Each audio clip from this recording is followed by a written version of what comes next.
இன்னைக்கு இந்த வீடியோல நம்ம என்ன பார்க்க போறோம் அப்படின்னு பாத்தீங்கன்னா, கடந்த ஒரு 2-3 நாட்களாவே பதஞ்சலி பாபா ராம்தேவ் அவர்களுடைய போஸ்டரை நம்ம நிறையவே பார்க்கிறோம். இவர் சடனா ட்ரெண்ட் ஆகிறதுக்கான காரணம் என்னன்றதை பத்தி தான் நம்ம பார்க்க போறோம். இந்த பெரிய பெரிய போஸ்டர்ல பாபா ராம்தேவ் அவர்கள் பொதுமக்கள் கிட்ட மன்னிப்பு கேட்டிருந்தாரு. இவர் எதுக்காக பொதுமக்கள் கிட்ட மன்னிப்பு கேட்டாருன்றத பத்தி தெரிஞ்சுக்கிறதுக்கு முன்னாடி பாபா ராம்தேவ் யாரு அப்படின்றத நம்ம பார்க்கலாம். பாபா ராம்தேவ் அவர்களோட நிஜ பேர் என்ன அப்படின்னு பாத்தீங்கன்னா ராம் கிசான் யாதவ். இவரோட ஒரிஜினல் நேமே இதுதான். இவர் ஒரு சாதாரண குடும்பத்தை சேர்ந்தவர்.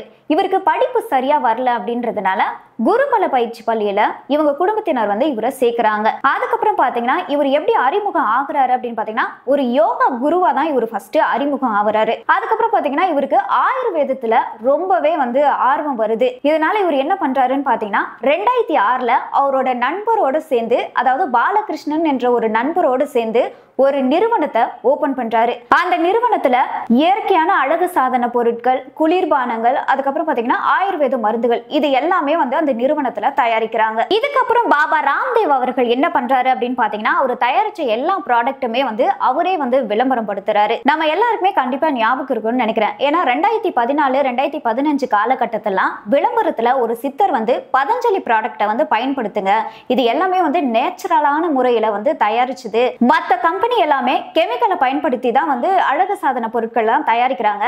ஆனா பதஞ்சலி ப்ராடக்ட் பாத்தீங்கன்னா முழுக்க முழுக்க இயற்கையான மருந்தால தயாரிக்கப்பட்டது. இது முழுக்க முழுக்க ஒரு ஆயுர்வேதம். இதை நீங்க பயன்படுத்தினீங்க அப்படின்னா சைடு எஃபெக்டே வராது அப்படின்னு சொல்லி பயங்கரமா விளம்பரப்படுத்தி இருப்பாரு. அவருதான் பாபா ராம்தேவ். பாபா ராம்தேவ் அவர்கள் இப்ப ட்ரெண்ட் ஆகிறதுக்கான காரணம் என்ன அப்படின்னு பாத்தீங்கன்னா, நம்ம இந்தியாவுல பொதுவா சித்த மருத்துவம் அப்படின்னு சொன்னாலே ஒரு சர்ச்சைக்குரிய ஒரு விஷயமா தான் இருக்கு. ஏன்னா சித்த மருத்துவ டாக்டர்லாம் கொஞ்ச நாள் ட்ரெண்டா இருக்காங்க. அதுக்கப்புறம் பாத்தீங்கன்னா அரெஸ்ட் ஆகுறாங்க. கொஞ்ச நாளைக்கு முன்னாடி டாக்டர் ஷர்மிகா கூட அரெஸ்ட் ஆயிருந்தாங்க.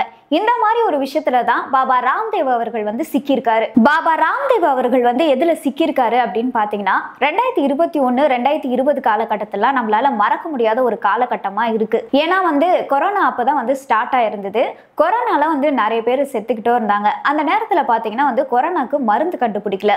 இப்போ சித்த மருத்துவத்துல இருக்கவங்க எல்லாம் கபசுர குடிநீர், நிலவேம்பு கஷாயம் எல்லாம் குடிச்சா நோய் எதிர்ப்பு சக்தி அதிகப்படுத்துது. அப்போ நம்ம கொரோனால இருந்து தப்பிச்சுக்கலாம் அப்படின்ற மாதிரி இது நிறைய ஹாஸ்பிட்டல்லுமே கொடுத்துக்கிட்டு இருந்தாங்க.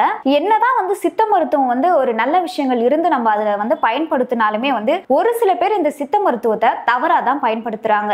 இந்த நிலையில தான் பாபா ராம்தேவ் அவர்கள் அவரோட ப்ராடக்ட்டை விற்கிறதுக்காக ஒரு ஐடியா பண்றாரு. ஆல்ரெடி இவர் யோகா குருவா அறிமுகம் ஆயிருக்காரு. அது மட்டும் இல்லாம சித்தரா விளம்பரங்கள்லாம் பண்ணியிருக்காரு. அப்ப மக்கள் இவர் என்ன சொன்னாலும் நம்புவாங்கன்றதுக்காக கொரோனாவுக்கு நான் மருந்து கண்டுபிடிச்சிட்டேன் அப்படின்னு சொல்லிட்டு கொரோனில் என்ற ஒரு மருந்தை இவரு வெளியே கொண்டு வராரு. அந்த நேரத்துல பாத்தீங்கன்னா கொரோனாவுக்கு மருந்தே கண்டுபிடிக்கல.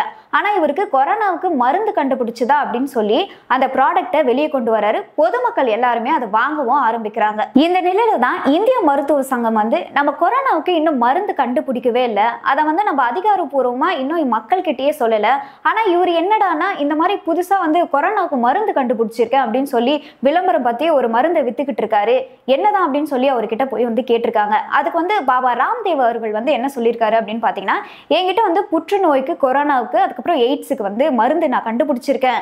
இப்போ அலோபதியை பொறுத்த வரைக்கும் நம்ம இந்தியாவுக்கு செட் ஆகாது, சித்த மருத்துவம் தான் செட் ஆகும், இதை வச்சு நீங்க எல்லா நோய்களுமே குணப்படுத்திடலாம் அப்படின்ற மாதிரி சொல்லியிருந்தாரு. இதுக்கப்புறம் இந்திய மருத்துவ சங்கம் என்ன பண்றாங்க அப்படின்னு பாத்தீங்கன்னா அவர்கிட்ட இருக்க மருந்துகள்லாம் எடுத்துட்டு போய் செக் பண்றாங்க. இவர் சொன்ன மாதிரி நிஜமாவே இந்த நோய்கள்லாம் இது குணப்படுத்துதா அப்படின்னு சொல்லி செக் பண்றாங்க.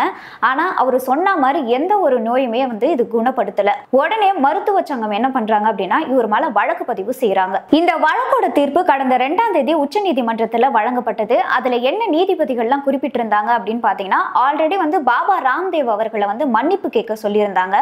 இவருமே அதன்படி ஒரு மன்னிப்பு கடிதத்தை கோர்ட்ல சமர்ப்பிச்சிருக்காரு. ஆனா நீதிபதிகள்லாம் என்ன சொல்லிட்டாங்க அப்படின்னு பார்த்தா, ஒரு பேப்பர்ல சும்மா மன்னிப்பு எழுதி கொடுக்கறதுனால அதை ஏத்துக்க முடியாது கோர்ட், நீங்க சும்மா வாய் வார்த்தையில தான் சொல்றீங்க, அதனால நீங்க என்ன பண்றீங்க அப்படின்னா உங்களோட ப்ராடக்ட்டை எப்படி ஒரு பெரிய பேப்பர்ல விளம்பரம் கொடுத்தீங்களோ அதே மாதிரி நீங்க எல்லா மக்கள்கிட்டயும் மன்னிப்பு கேட்கணும் அப்படின்ற மாதிரி ஒரு தீர்ப்பை வழங்கியிருக்காங்க.